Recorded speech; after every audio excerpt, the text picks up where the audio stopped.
Hi. Hi, Vaibhav. Hello. I would say good morning or good evening to you, actually. Yeah. It's good morning to you.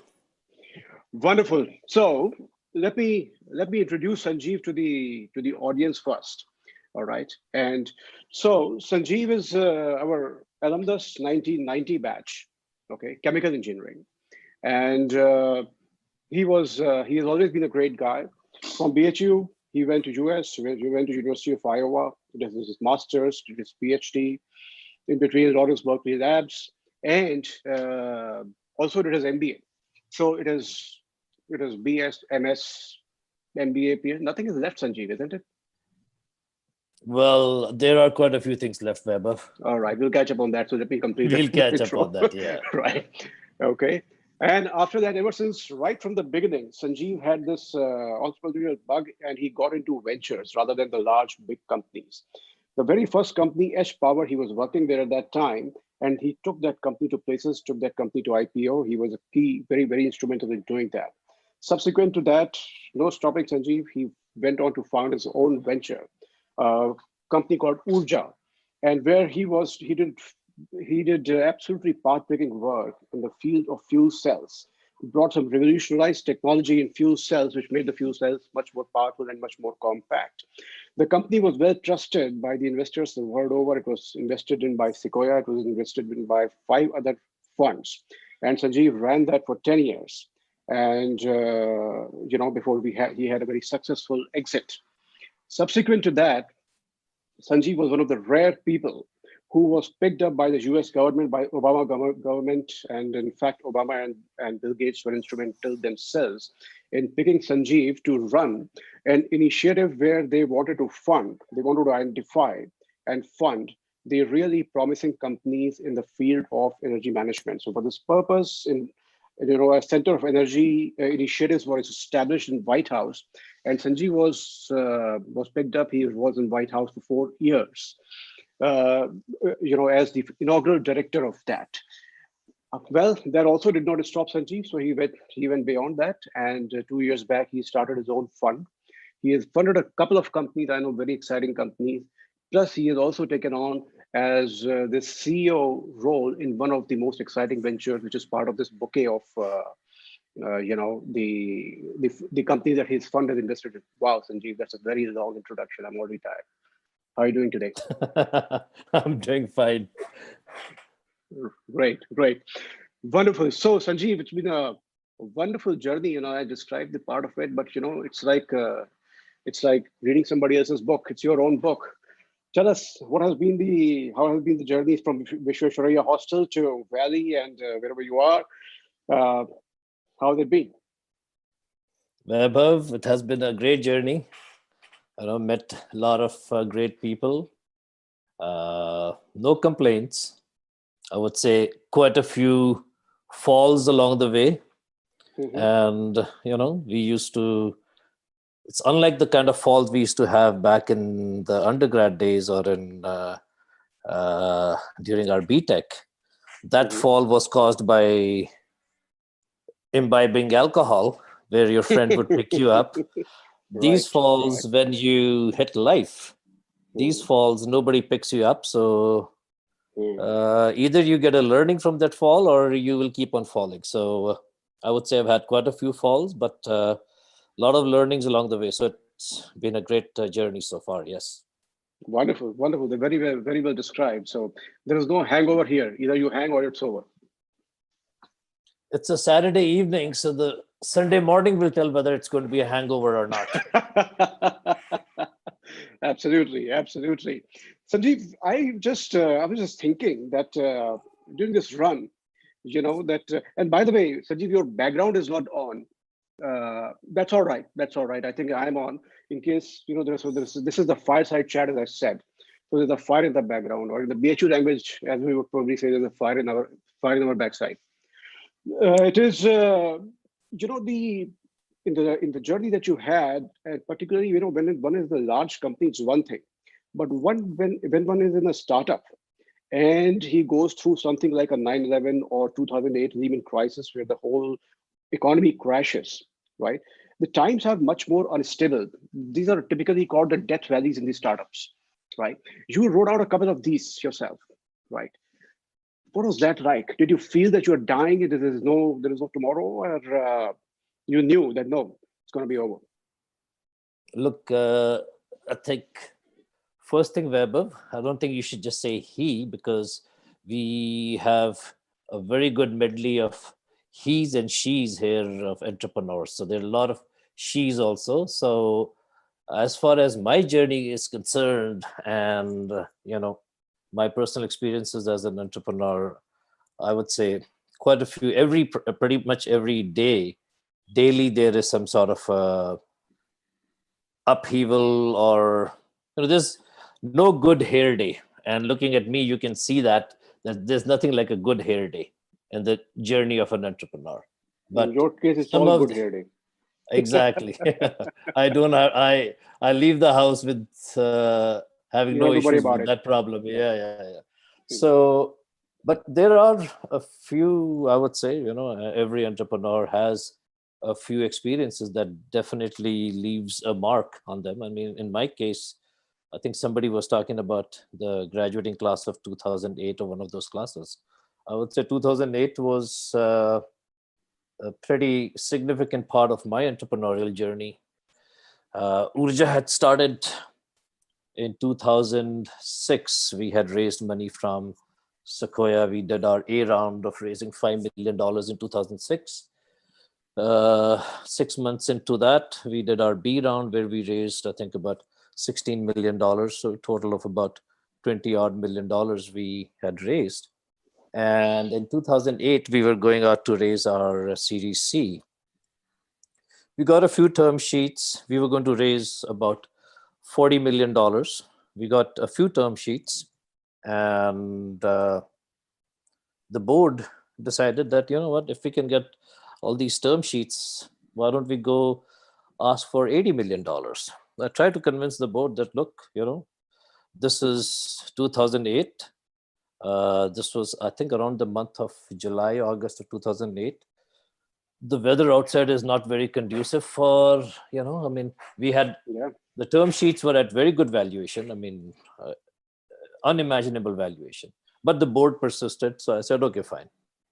I went back to the investors who had given us the term sheets and said, this is what the board wants. They said, you know what, we'll just put in 40, you go raise the other 40. So I pounded the pavement. But net result, could not make it happen. I get a call from one of the key investors. Without naming names, you guys can guess who it is, because I think Vaibhav in his introduction mentioned who our key investors were. I get a call from them that, can you come meet with us? We want you to meet with the partners. So I ended up at their office in Palo Alto. And I'll tell you, Vaibhav, that experience, I would say I would have been a better off person if I was thrown into a cage of lions in a zoo. Mm-hmm. About an hour of meeting, and I came out and I was thinking, what the hell happened? And they basically told me, they said, we'll be in touch with you. So I was driving across from our manufacturing facility, our tech center, everything. Our engineering facility was in this place called Fremont, across the bay from Palo Alto. So I was driving back when I get a call on my cell phone. My assistant told me that XYZ from that venture capital firm wants to talk to you. I said, yeah, put them on the line. And basically they said, look, you know what? We are not going to participate in your C round. Mm-hmm. And any entrepreneur who has raised money from VCs, especially from some, top tier VCs, top tier being the top 5, would know if one of those VCs decides not to participate in one of your rounds, that's a kiss of death. Absolutely. So I said, okay, fine. And, another thing I knew was you don't argue with VCs. Having worked at Kleiner Perkins myself, I knew I'd been on the other side of the table that, yep, as an entrepreneur, you don't argue with them. Right. Anyway, so it was a Friday afternoon. All these things happen on a Friday afternoon. I don't know why. That's the roll of the dice, that it always happens on a Friday afternoon. Good weekend. Anyways, I took the first exit after I crossed this bridge. It's called the Dumbarton Bridge. And my intent was कि local दारू की दुकान किधर है यहाँ पे. And the first restaurant I found was a TGIF. And I went in, I called my wife, told her that, you know what, I'm at this TGIF in Newark. Can you come and pick me up in a couple of hours? And she was very kind. She said, sure, I will do that. And I sat there, ordered myself a drink. And the bartenders here in Silicon Valley, they always know a successful entrepreneur from a non-successful entrepreneur. So he looked at me, gave me that look, you're not going anywhere. And that look was written all over my face.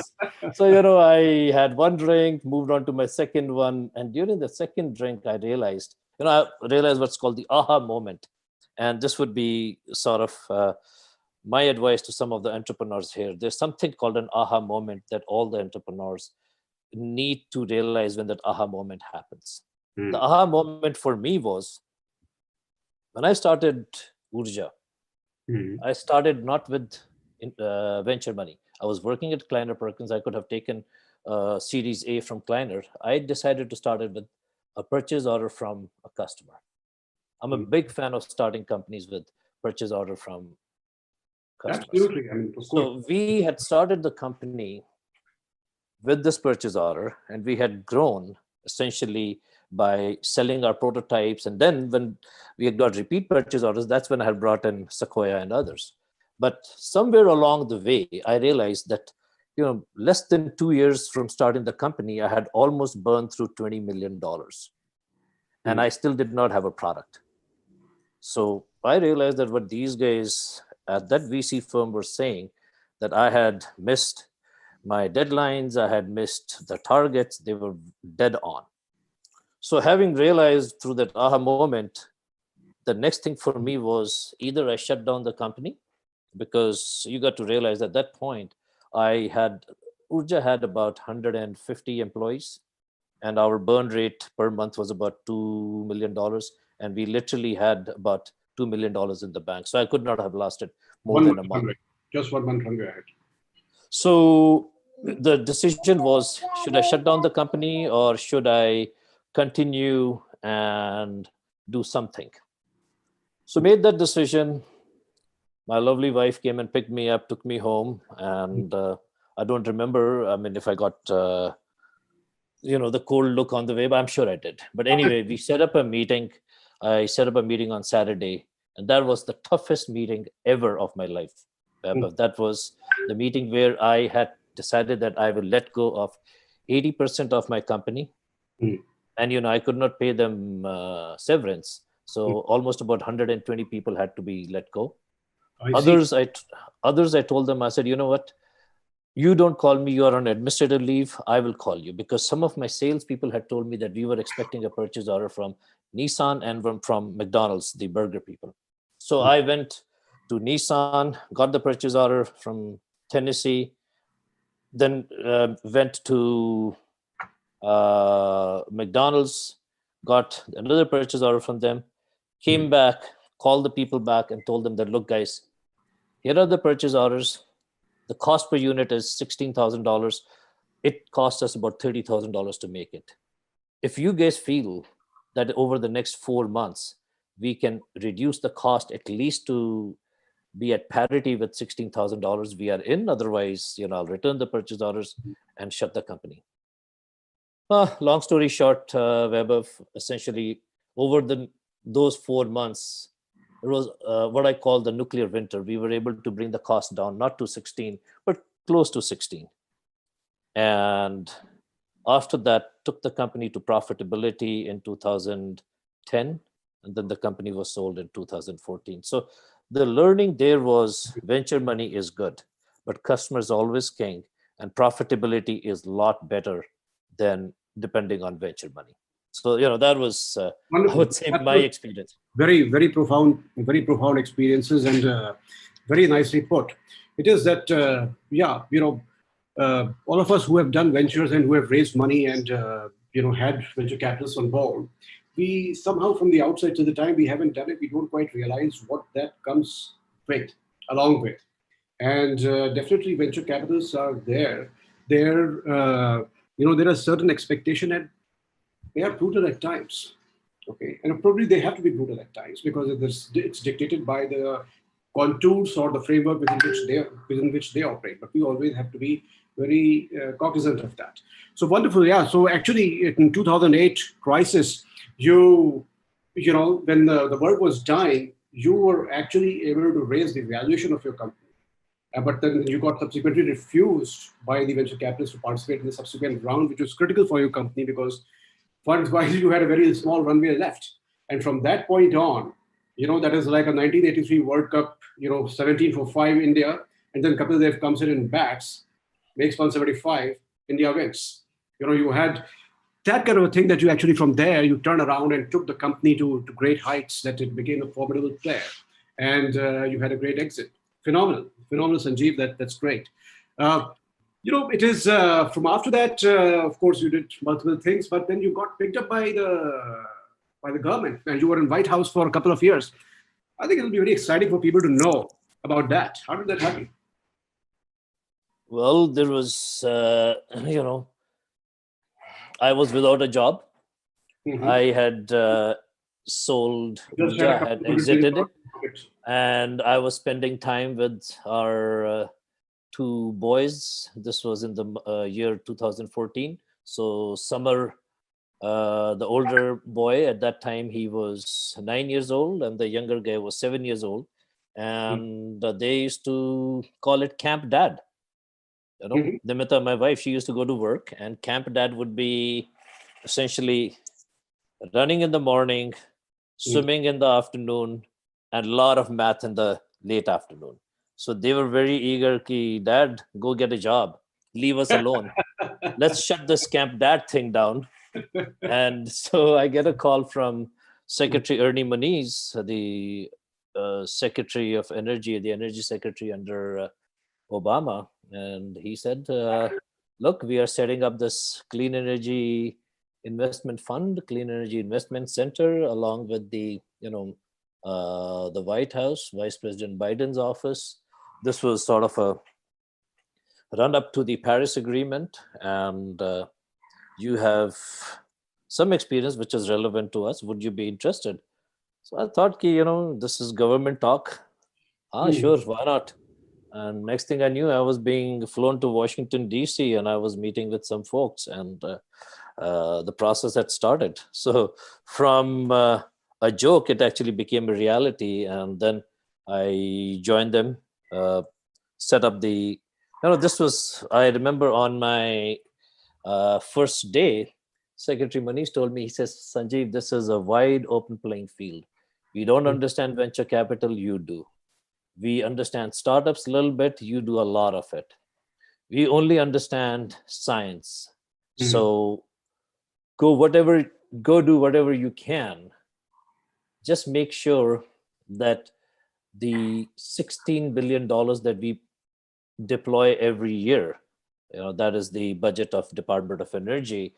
The total budget is $32 billion. 16 is for nuclear stuff, and 16 is for rest of the stuff. So he says the $16 billion is put to use where we can commercialize technologies coming out of the 17 Department of Energy labs. So it was a dual role of setting up the fund for the Department of Energy as well as the chief commercialization officer, and they had no precedent there in the sense that they never had a commercialization officer and they never had the fund. So it was fairly exciting being employee number one and trying to hire people. It's very difficult to hire people in the government.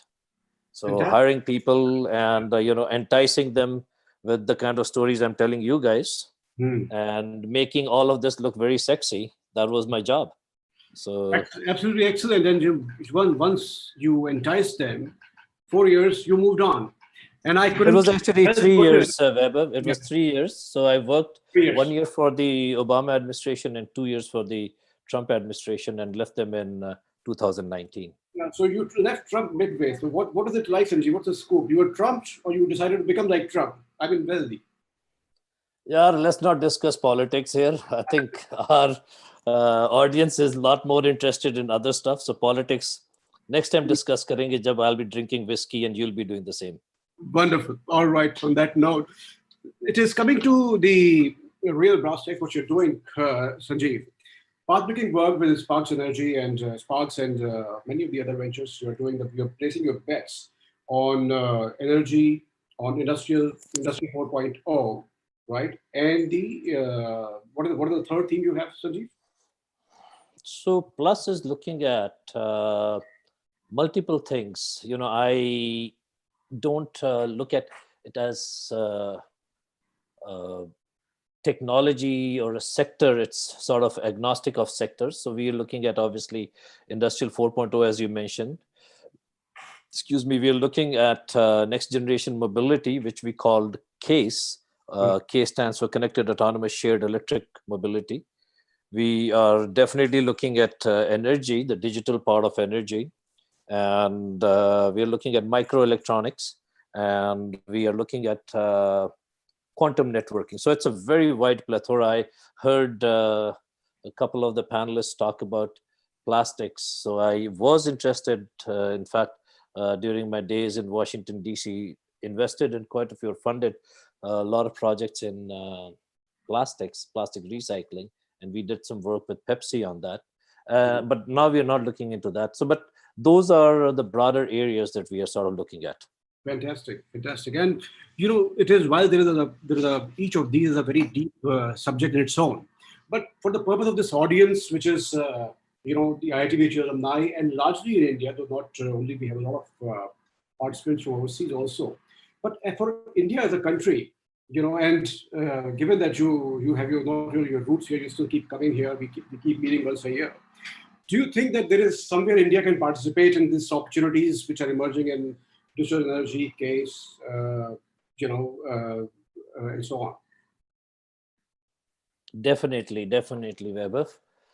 Uh, Again, when you ask me that question, I'm reminded of this story. It's not a story, but a very good friend of ours, and Weber, you obviously know him, Eric. We'll keep the last name out. When he joined undergrad, right after the ragging period, after that freshers period, this guy moved to these Hawaii chappals. Yeah, which was a straight up. Eric Samuel. Yeah. All right, so you've let the cat out of the bag. But anyway, he moved to Hawaii chappals. And throughout those 4 years, he wore just that one pair of Hawaii chappals. Jab the strap would break, I think the strap must have broken a few hundred times. He would get it stitched by the cobbler sitting by the corner, one of the Limdy corner of DG corner. I also saw him with a safety pin, and he was thick-skinned, so it didn't hurt him. So the reason I talk about that, Weber, is because that is Indian innovation. Yeah. He understood what the pain point was. And if that chappal is available today, I would pay as much as he wants for the chappal, and I would sell it to Smithsonian, because that chappal is a classic example of nanomaterial, material science, surgery, you name it. Okay. Even in like probably nano scale, he was putting pins and doing the stitching and all that. So look, innovation, people call it jugaad. I somehow don't like that word, but innovation is an integral part of India. So for me, when I look at what Plus is doing, Plus is following this model. I don't know if Weber, you know of something called SBIR. SBIR, or it's called the Small Business Innovative Research. It's given out by US federal agency, Small Business Administration. And in the last 35 plus years they've been around, they have funded almost close to 200,000 projects.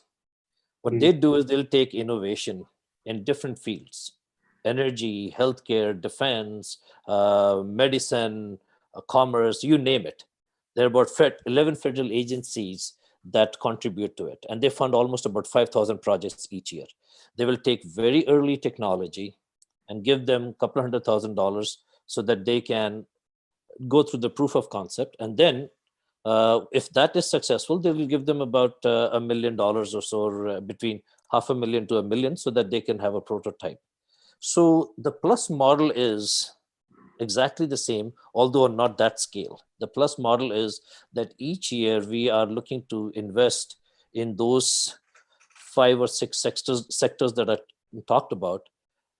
And in each sector, we are funding about 10 companies or so. So about 50 or 60 projects will be funded and give them about $500,000 each. If they're successful, then we take them to the next level. If they're not, then you basically realize pretty early on in about 12 months that the project's not going to go the extra mile. So the reason I talk about These that model projects is, are rapid. Projects sound like a prototyping type of. I'm going to come to that. So yes, so they are basically, with that $1 million that we give them, $500,000 to $1 million, they are supposed to get to a prototype. So there are two areas I feel where there could be cooperation or collaboration with India. One is to set up this kind of a model. I think India has the best human capital. There are a lot of Eric Samuels out there who could essentially be starting companies, and they can be funded, and you can get a very solid pipeline of technology. So one is, I think Plus is going to be getting into India possibly in the next 18 to 24 months. The second is, these entities that we fund here, these projects, they always would be needing help in areas like systems engineering, electrical engineering, software, etc. Basically, rapid prototyping, as you were saying. So my idea is that Plus is essentially going to be setting up a few rapid prototyping centers in India where you would have this kind of human capital or talent, which our portfolio companies can use at a much lesser cost, where they can do what I call DFX. DFX stands for design for X, is whatever the need of the customer Get this is. right. If I understand correctly, you're saying that a given team could be working on the prototype, okay, and to work on the prototype, they get certain funds, and once the prototype is successful, to improve the prototype with the the various elements of robustness which you bring into it, there is another set of funds which could be given, and these teams could be anywhere. So these teams could be in India. That's the intent. That's the intent. So look, large companies like Microsoft, GE, all these have innovation centers in India, Bangalore or Gurgaon, etc. So let me ask a direct question then. What prevents us from, that means in IITs, and I hope all the IIT directors get to hear this, that in IIT labs, okay, our students, whether they are undergraduate students or the postgrad or PhD students, and they can work on these prototyping projects, okay, which just could be ready to fund, and they get the funding, okay, while they are still in college, to work upon a particular piece of technology, make it robust, and hand it over to Plus. Is it right? That's the idea. So I'll take it one step ahead. In India, there is a huge movement now for Make in India. But before you get to that finish line where you start setting up these large factories, having these centers where we can make rapid prototypes, as I was saying, looking at what's called TPS or Toyota Production System, there's some concept of DFX, design for excellence, where you design for the customer, you design for manufacturability, design for cost, etc., etc. So if we can have these centers, maybe one for mobility, one for energy, one for microelectronics, etc., etc. So if we can have these centers where you can do the rapid prototyping, I think that lends itself as a pathways to bringing manufacturing to India. That's phenomenal. I mean, I hope this message gets across to all the academicians and the IIT directors, particularly. That seems like a huge opportunity. I would say something similar to offshoring of software way back 30, 40 years back. Great, wonderful, Sanjiv. There's a lot to talk on, but of course, there's the time ticking, and so in the interest of time, I think, given that our shared BHU background and everything, I think as a parting shot, can I ask you just one personal question, if you don't mind? So, obviously, people have seen you have a very bright career. What were your grade points in college, by the way?